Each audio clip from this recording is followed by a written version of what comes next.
Bonjour, mon invité aujourd'hui est Pierre Lelouch, ancien ministre, ancien député, spécialiste des questions géopolitiques.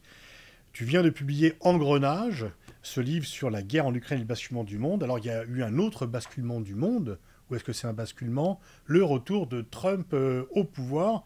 Est-ce que notamment sur l'Ukraine, ça va tout changer? Ça va, on va dire, accélérer les choses.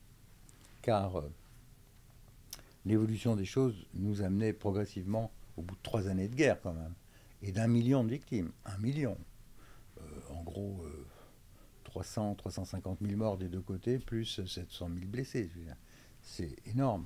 Donc au bout de 3 ans, 300 milliards d'investis sur le plan de l'aide civile et militaire côté Occident, autant côté russe. Je crois que tout le monde est assez épuisé, surtout l'Ukraine, et on est au moment de vérité. Qu'accélère l'arrivée d'une nouvelle administration américaine qui n'a pas caché depuis longtemps qu'elle était en désaccord avec les chèques donnés à Zelensky. Trump avait bloqué pendant 6 mois l'aide militaire de 60 milliards qui avait été débloquée dans des conditions assez rocambolesques que je raconte dans le livre d'ailleurs, par Mike Johnson, le nouveau président de la Chambre à l'époque, Saisi par la grâce. saisi par la grâce, travaillé au corps par des envoyés religieux ukrainiens qui ont prié.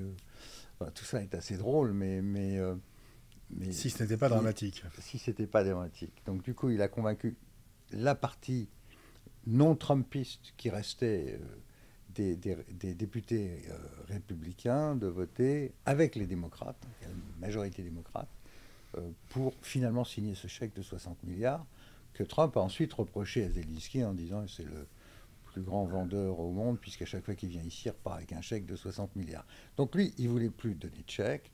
Son vice-président, J.D. Vance, qui lui est l'intellectuel de service, très intelligent, beaucoup réfléchi sur ces questions, lui, il articule une doctrine isolationniste américaine pure et dure. Et pour lui, ça s'arrête. On arrête la guerre et on arrête de payer. Les deux personnes que Trump vient de nommer aujourd'hui même, les deux Floridiens, Mike Waltz, ancien député, mais surtout ancien béret vert, presque 30 ans d'expérience au Pentagone et dans l'armée, lui, il ne veut plus naturellement entendre parler de payer quoi que ce soit à l'Europe.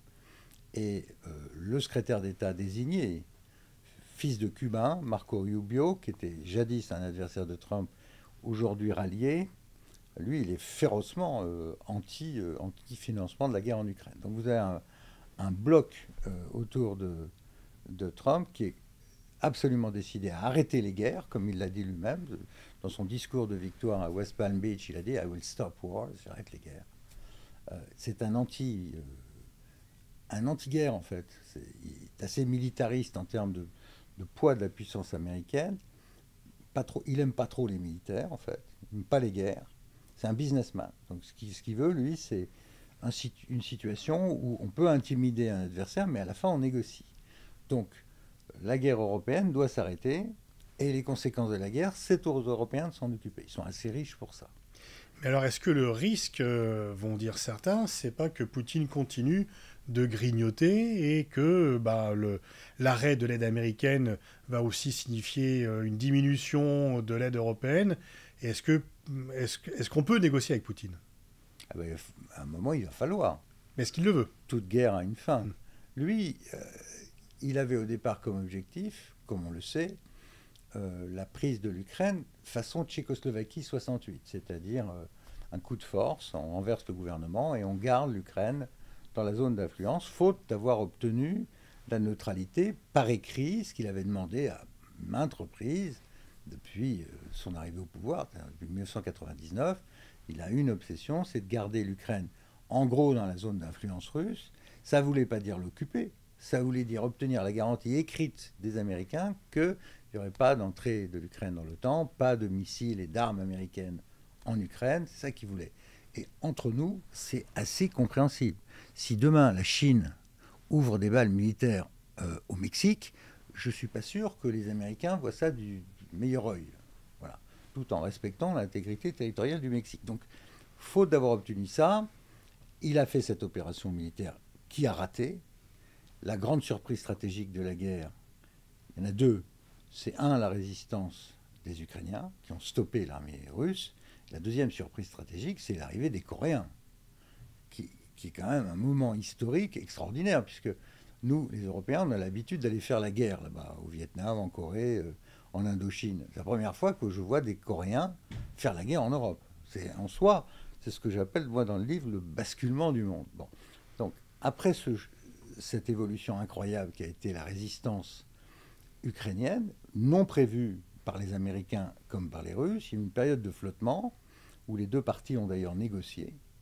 Mais en avril, les Américains ont pris la décision stratégique d'aller faire la guerre par procuration contre la Russie, en amenant un maximum d'armes. Et là, on est rentré dans une guerre non déclarée, OTAN-Russie, qui dure depuis 2020, depuis le printemps 2022, qui au début a donné de bons résultats. Les Ukrainiens ont gagné des villes, des territoires à l'été 2022. Après, il y a eu une deuxième vague d'armement fin 2023, fin 2022, puis pour préparer une offensive en 2023, mais elle a raté. Les Ukrainiens ont trop attendu, les Russes ont organisé une défense, et là, la machine russe s'est finalement mise en marche, avec beaucoup plus d'obus, beaucoup plus d'hommes. Et le différentiel de population joue, c'est ça que j'ai essayé de dire à l'époque, car moi je pense que cette guerre aurait pu être évitée, elle aurait dû être interrompue. C'est un massacre, 1 million d'hommes tués et blessés. Pour moi, c'est inacceptable. Et ce que je craignais, c'est ce qui est en train de se passer. C'est-à-dire que c'est un problème mathématique. Il y avait 52 millions d'Ukrainiens en 1991. 10 ans plus tard, à cause de la malgouvernance économique, près de 10 millions étaient partis. Depuis la guerre, encore 10 millions de moins. Donc il se tourne autour de 30 millions de personnes, contre 145 millions de Russes. Donc il n'y a juste pas assez d'hommes. Et puis il n'y a plus de matériel, puisque nous, on a vidé nos arsenaux, qui étaient déjà vides à cause du désarmement depuis 30 ans en Europe. Quant aux Américains, ils font la guerre sur 3 fronts. En Asie, au Moyen-Orient et en Europe. Donc ils ne peuvent pas, mais industriellement, tenir, et c'est ce qu'ils disent d'ailleurs ouvertement, on ne peut pas faire ces 3 guerres en même temps. Donc l'Ukraine, ça va être le problème de l'Europe. Alors, la négociation va se nouer, à mon avis, sur ce qui a déjà été négocié entre Russes et Ukrainiens il y a 2 ans, en mars-avril 2022. Le texte de l'accord qui était quasiment signé est dans le bouquin. C'est quoi l'accord? C'est la reconnaissance d'un partage territorial temporaire. Il y a une ligne de cessez-le-feu. Nous, les Occidentaux, on ne reconnaîtra pas l'annexion, naturellement. On fera comme pour l'Allemagne divisée ou pour Chypre. On ne reconnaît pas l'annexion. Mais on a un cessez-le-feu, on arrête la guerre, on trouve le moyen de démilitariser la ligne de front et simultanément, on organise un statut de neutralité pour l'Ukraine qui est assorti de mesures de sécurité robustes. Là se posera la question de savoir si les Américains y participent ou pas. Et c'est fondamental. Ce qui m'inquiète, moi, c'est que les Américains ne voudront pas assurer la sécurité. Mais que répondre à ceux qui disent c'est la fin du droit international, c'est la reconnaissance d'acquisition de territoire par la force, on remet en cause l'ordre international bâti en 1945.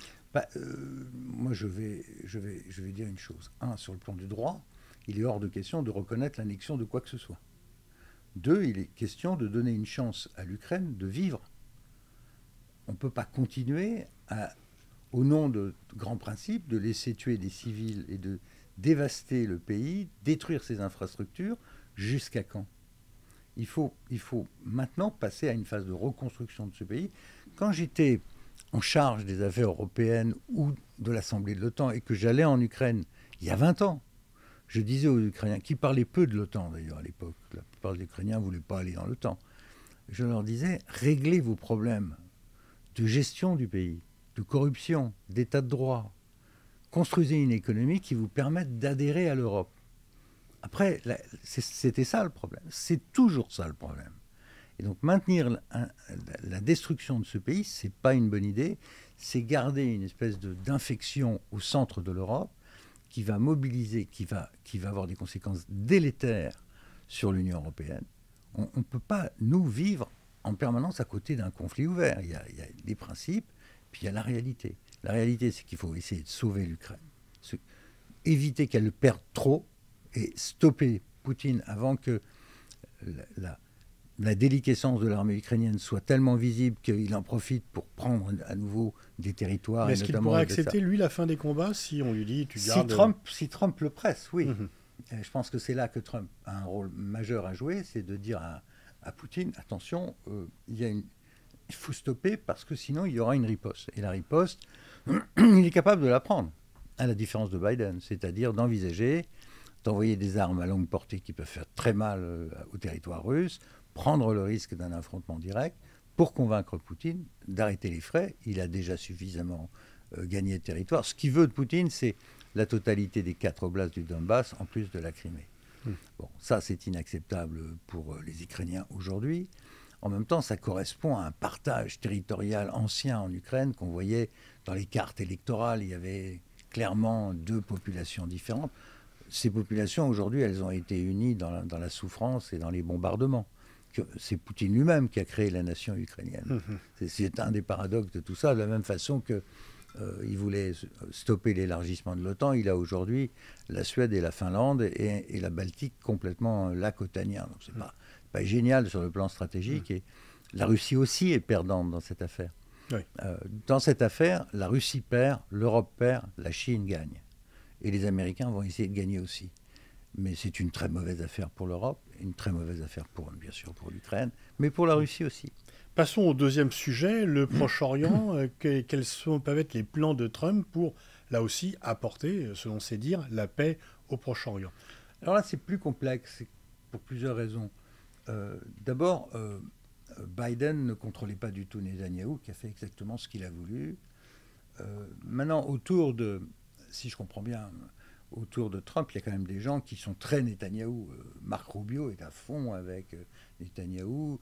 Et il y a des gens autour de Trump qui sont très pour Israël. Maintenant, il y a ce qui rend les choses très compliquées. Et Trump, il faut le rappeler, est à l'origine des accords d'Abraham poursuivis par Biden, qui était la grande idée, c'est-à-dire amener les États du Golfe dans un accord de paix, de construction, nouvelle économie, nouvelle technologie. Mais sans parler de la question palestinienne, en écartant la partie étatique de la Palestine, qui, elle, bénéficierait de ce développement économique, mais se contenterait d'un statut de non-État. L'Arabie saoudite n'est pas venue à cause de ce statut de non-État. Ils ont besoin, sur le plan intérieur, de dire on a un État palestinien. Bon. Cette question n'est pas réglée. Alors, maintenant, moi je compare la situation du Proche-Orient aujourd'hui à une série de poupées russes. La première poupée russe, c'était Gaza et le Hamas. Le Hamas est vaincu. Et on peut considérer la question politique du Hamas réglée. Il n'y a plus de scie noire. Et en tant qu'organisation, on peut imaginer que demain, une autorité palestinienne offre un autre gouvernement à une reconstruction de Gaza. Ce qui d'ailleurs était le cas avant les élections gagnées par le Hamas en 2006, il y a déjà 20 ans. Après une guerre civile d'ailleurs, interne entre l'OLP et Hamas. Donc, la question Hamas est plus ou moins réglée. Ce qui ne l'est pas, c'est le Hezbollah au nord, parce que le Hezbollah, d'abord, est beaucoup plus puissant que le Hamas. Deuxièmement, ce sont des Libanais. Et troisièmement, ils tiennent la moitié du pays. Ils sont au Parlement, ils pèsent énormément dans le social, dans l'encadrement de la minorité chiite, qui pèse quand même 40% au Liban. Et donc la mainmise de l'Iran sur le Hezbollah continue. Donc on peut affaiblir, et c'est ce que fait Netanyahou, ils peuvent affaiblir le Hezbollah militairement, mais pour sortir l'Iran du Liban, il faudrait que toutes les autres communautés libanaises et la classe politique libanaise s'unissent. Les chrétiens, les druzes, les sunnites, pour sortir l'Iran. Or, il y a une chose que les Libanais ne savent pas faire, c'est s'unir. Et je doute fort que quelqu'un arrive à réunifier une classe politique au service des Libanais et de dire aux Iraniens et aux chiites de se calmer. Outre le Hamas et le Hezbollah, est-ce qu'il n'y a pas aussi un problème avec Israël, avec ce gouvernement qui non, mais il y a un troisième problème qui est l'Iran. Parce que l'Iran est quand même la tête de la pieuvre qui envoie ses tentacules depuis le Hezbollah jusqu'au Hamas, jusqu'au Yémen. C'est quand même ça. Et la question iranienne est très complexe à cause de la bombe, à cause du potentiel de missiles qui est considérable, qu'on n'a pas nous en Europe. On n'a pas 3000 missiles balistiques à longue portée. Ils les ont. Ils ne marchent pas très bien. Enfin, je ne suis pas sûr du tout. La deuxième vague de missiles balistiques iraniens, il y a au moins 30 qui sont passés. Hein. D'homme de fer, il n'arrête pas tout. Loin de là. C'est très difficile d'intercepter les missiles balistiques. C'est très cher et très difficile. Si vous en envoyez 200, ou si demain ils en envoient 500, vous verrez qu'il y aura des dommages considérables à l'intérieur d'Israël. C'est sûr et certain. Donc ceux qui disent le dôme, non, je ne suis pas du tout de cet avis. Les missiles balistiques, c'est très compliqué à intercepter. Donc, que faire de l'Iran? Ça, c'est la question clé qui est posée à Trump. Et je ne sais pas comment ils vont faire pour la résoudre. Je ne sais pas s'ils vont autoriser Netanyahou à se lancer sur une opération très risquée de destruction des sites nucléaires. Les Saoudiens ont mis en garde contre ça.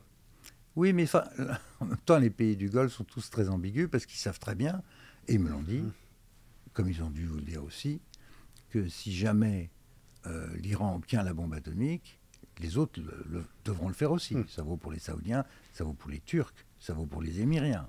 Impossible de laisser les chiites seuls possesseurs de la bombe atomique dans la région avec Israël. Donc la question iranienne, je n'ai pas la réponse. Et je pense que ce sera ça l'objet de la discussion la plus difficile entre Trump et Netanyahou. Quant à Netanyahou, pour l'instant, il survit. Le traumatisme du 7 octobre fait que les Israéliens sont maintenant en majorité droite-gauche confondus dans l'idée qu'il faut en finir avec les attaques terroristes au quotidien. On ne peut pas continuer à vivre comme ça, sinon le pays va se vider de sa population. C'est un problème existentiel pour eux. Et Netanyahou en profite pour survivre, lui, politiquement, parce qu'il est poursuivi par les juges, il a un problème majeur de responsabilité dans le fiasco du renseignement et de la guerre le 7 octobre, qu'il est personnellement en difficulté. Sauf que la guerre le sert. Donc, voilà, c'est dans cette équation... Mais même sans Netanyahou, il n'y a pas un accord parmi la classe politique et la population israélienne pour la création. Il y avait une loi qui a été votée pour empêcher la création d'un État palestinien. Ah oui, mais c'est un peu comme tout à l'heure, on parlait de l'Ukraine. Je crois que beaucoup de fautes ont été commises qui sont contre-productives par rapport à la cause. Le 7 octobre, c'est quelque chose qui a détruit l'idée d'un État palestinien. Parce que la confiance est rompue. Parce que quelqu'un qui... Si vous habitez quelque part et que demain vous êtes en paix aujourd'hui, mais que demain on peut venir vous attaquer chez vous, la paix devient très compliquée. Et c'est cet élément-là qui a décrédibilisé la notion de coexistence à deux États. Oh, elle était déjà avant quand même. Oui, mais bon, il y avait quand même encore en Israël toute une gauche, un milieu intellectuel, etc. qui... De moins en moins, elle était de plus en plus minoritaire. Oui, enfin, on mais... ne se dirigeait pas vers une paix avec la solution à deux États avant le 7 octobre. Je ne dirais pas ça. Je dirais que Netanyahou et les zélotes qu'il avait recrutés pour survivre politiquement, eux voulaient supprimer définitivement, ça créer un fait accompli sur le territoire qui rendrait impossible une coexistence à deux États. Mais il y avait encore beaucoup de gens en Israël qui travaillaient à cette solution-là. Je ne crois pas qu'elle était morte avant le 7. À mon avis, le 7 octobre et ses conséquences ont profondément ruiné l'idée de deux États. Je pense que cette idée restait complètement dans les cartes avant et qu'elle aurait pu être puissamment aidée par les accords d'Abraham, parce que ce qui manque aussi, c'est du développement, de l'argent, de l'éducation. Mais donc, si elle l'a ruiné, comment fait-on? Est-ce qu'on va toujours vivre avec soit les Palestiniens occupés, soit les Palestiniens expulsés? Si la création de l'État palestinien apparaît trop comme une menace pour la majorité des Israéliens... Il va falloir que les choses évoluent, c'est-à-dire qu'on obtienne un cessez-le-feu suffisamment garanti, l'arrivée d'argent du Golfe pour reconstruire, et il faut des élections en Israël qui mettent à la tête du pays des gens qui vont aider l'autorité palestinienne, ce que je dis depuis des années, plutôt que d'essayer de la transformer en bantoustan. Ce qui, à mon avis, était une erreur stratégique. Mais vous savez, la guerre est toujours le résultat d'erreurs. Il y a des gens qui essayent même s'ils sont généreux, font des erreurs. Dans le cas présent, il y a peu de gens généreux de tous les côtés, beaucoup de fanatisme, parce qu'on est dans une région qui est pleine de fanatisme religieux de tous les côtés. Rappelez-vous, on a quand même fait la guerre de Crimée pour des raisons qui tenaient à la sauvegarde des lieux saints, nous Français. Bon, les Russes en premier, mais bon. C'est dire que quand on va à Jérusalem, on rentre déjà dans un endroit qui est quand même chargé émotionnellement. Et puis chargé par une histoire très très complexe. Moi, je ne désespère pas que l'on puisse trouver, avec le développement économique, avec les nouvelles technologies, avec l'arrivée à un moment, une autorité palestinienne qui ait le courage de dire, bon, la solution n'est pas le terrorisme, il faut construire. Là encore, c'est une affaire de crédibilité économique et politique. Ils avaient renoncé aux terroristes, l'OLP, etc. Et les accords d'Oslo, c'est pas l'autorité palestinienne qui a... Non, les accords d'Oslo ont été tués par les extrémistes des deux côtés. Oui, le Hamas et... Bien sûr. Et l'assassinat de Rabin a été un tournant épouvantable aussi dans toute cette histoire. Peut-être dernier dossier, la Chine, est-ce que vous pensez qu'on va vers un affrontement, un bras de fer, ou est-ce que l'art du deal que maîtrise Trump va lui permettre de trouver un accord mutuellement satisfaisant avec Pékin? Pas sûr. Pas sûr, parce que beaucoup d'eau est passée sous les ponts, là encore, depuis 2001. Rappelez-vous, quand George W. est élu en 2000, son problème, c'est la Chine, c'est pas du tout le reste du monde. Mais il y a eu le 11 septembre 2001. Et à partir de là, les Américains sont... Et l'adhésion de la Chine à l'OMC. Voilà, j'allais le dire. Les Américains sont partis dans une espèce de diversion pendant 20-25 ans de guerre inutile au Proche-Orient, Afghanistan, Irak, etc. Les Chinois, eux, ils ont fait du business. Ils ont construit leur pays, ils ont exploité l'OMC pour devenir la première puissance commerciale au monde. Avec un déficit aujourd'hui commercial américain, je ne sais pas si vous avez vu le dernier chiffre, mais il est phénoménal. 400 milliards? Non, 1000 milliards de dollars de déficit. Pour l'année 2023. Ouais, un trillion de dollars. C'est le dernier chiffre que j'ai vu hier, qui est absolument phénoménal. Quand j'étais au commerce extérieur, mon problème numéro 1, c'était le déficit chinois aussi. Hein. Proportion gardée, on est aussi également massacré par les Chinois. Donc, là, on rentre dans une configuration où en 20 ans, 25 ans, outre le fait d'être devenus la première puissance commerciale du monde, ils sont aussi devenus la première puissance militaire du Pacifique. Il faut regarder les chiffres concernant leur marine, notamment. Regarder la militarisation de l'île de Hainan, qui se trouve à l'est du Vietnam et qui contrôle toute la mer de Chine du Sud. Là, vous avez porte-avions, sous-marins nucléaires, missiles intercontinentaux, bases aériennes. Enfin, ils ont investi 50 milliards de dollars pour militariser une île qui était le Hawaï des touristes chinois. Donc aujourd'hui, vous avez des hôtels et puis juste à côté, une base de sous-marins nucléaires dans le même endroit. Donc Hainan, la militarisation des îlots, les Spratly et les Paracels, de facto, la zone, elle est chinoise. Et pour les Américains, ça va être très compliqué de passer au travers de ce qui est de facto une zone d'interdiction. C'est un peu comme, je ne sais pas si vous jouez au Go, mais quand on joue au Go, j'ai appris ça pendant mon service militaire, figurez-vous, le Go avec un copain franco-chinois qui m'a appris le Go. Le Go, c'est une stratégie d'occupation du terrain et de contrôle du terrain. Celui qui contrôle le terrain interdit à l'autre. L'autre, il est mort. Et les Américains sont pas loin d'être dans une situation où ils ne peuvent plus rentrer dans le Pacifique, dans cette mer de Chine du Sud. Donc, à mon avis, en bon élève de Sun Tzu, Xi va appliquer la politique de Sun Tzu sur Taïwan. C'est-à-dire qu'il va créer une situation où il peut faire un blocus général de l'île et prendre l'île et ses microprocesseurs sans tirer un coup de feu. C'est-à-dire en bloquant tout simplement l'île. Comme jadis, Staline avait essayé de bloquer Berlin.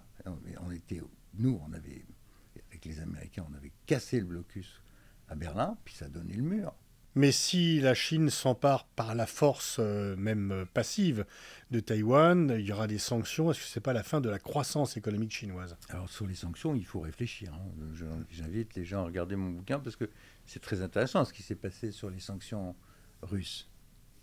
Les Américains ont déclenché les sanctions les plus fortes de toute l'histoire. Et même Bruno Le Maire, il avait promis, rappelez-vous, de mettre la Russie à genoux. Qu'est-ce qui s'est passé? Il s'est passé que quand on détient des richesses dont les gens ont besoin, c'est-à-dire du gaz, du pétrole, du grain, des engrais, il y a des gens pour l'acheter. Et c'est pas le cas de la Chine. Ah ben si. Il y a un tas de gens qui ont besoin des produits chinois, bien sûr, et qui ne sont pas facilement remplaçables. Et donc les Chinois vont... Bien sûr qu'il va y avoir un choc Enfin, en échange, ils risquent de mettre la main sur la production de microprocesseurs les plus performants du monde. Vous savez que Taïwan produit 90% des microprocesseurs les plus Et rapides. vous pensez qu'il serait capable de faire un blocus, de prendre l'île sans que les Américains réagissent et que ça marche? C'est-à-dire que s'il crée une situation où le blocus ne peut pas être cassé, sauf des pertes énormes, parce que les situations fait que les porte-avions américains seraient très vulnérables, c'est les distances qui comptent. L'Amérique est très loin de Taïwan. Amener des forces en nombre, c'est très compliqué. C'est ce qu'ils s'efforcent de faire aujourd'hui. Ils sont en train de muscler leur présence aux Philippines, de remuscler, parce qu'ils avaient démantelé les bases de Subic Bay, etc. Ils sont en train de remuscler leur présence dans le Pacifique, mais c'est compliqué, parce qu'il faut trouver les hommes, il faut trouver les matériels, et la géographie favorise la Chine. Et la Chine joue, comme on dit au foot, elle joue à domicile. L'Américain, c'est très loin. Et il peut se passer un moment où l'écart entre la marine américaine et les forces chinoises sur le terrain vous rendre l'équation très compliquée. C'est même le cauchemar des militaires américains qui ont réfléchi à la question. C'est pas simple. Les Chinois ont vraiment constitué ce qu'ils n'avaient pas jusqu'à présent, c'est-à-dire une possession quasi complète du jeu dans la région Asie-Pacifique, et un écart de production de navires qui est considérable. Les Américains vont avoir du mal à rattraper l'écart. Il s'est passé 20 ans d'investissement massif chinois dans ce domaine. Merci Pierre Lelouch pour ce tour d'horizon. Je renvoie à la lecture de votre livre, Engrenage, qui vient donc de paraître aux éditions Odile Jacob. Merci Pascal.